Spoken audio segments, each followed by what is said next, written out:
NATO is fighting for its airspace, officially from a simulated enemy, in exercise Ramstein Flag in Greece. The first time the alliance has brought all its capabilities into play in an air defense exercise, making use of real-life lessons learned from the war Russia is waging on Ukraine. Some fighter jets waiting for us in the air, so ground-to-air threat, air-to-air threat, and then some boats trying to engage us as well. We fly and fight with real scenarios, more or less realistic scenarios, and that's really good. Some of the scenarios are real. NATO conducted more than 300 intercepts of Russian planes approaching Allied airspace last year. Lately, there's an increasing number of incursions by Russian drones or missiles, which may or may not have been intentional.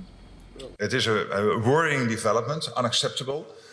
NATO's eastern flank countries are already reinforcing their land borders with Russia and Belarus, and now they're planning to mount a wall of drones to help secure their airspace. A Russian drone armed with explosives crashed in Latvia last month, just one of several recent incidents along the front line, which have led some countries to warn they may exercise their right to shoot down incoming drones or missiles which threaten their citizens.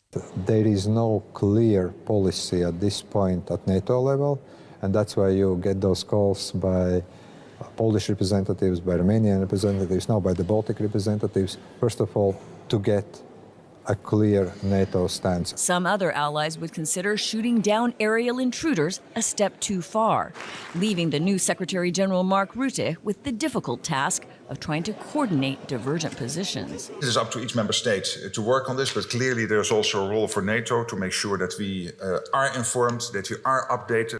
In the meantime, the alliance is making sure its capabilities are updated. For this German colonel, the Ramstein Flag exercises reminded him of the huge Cold War drills that were shelved during more peaceful years.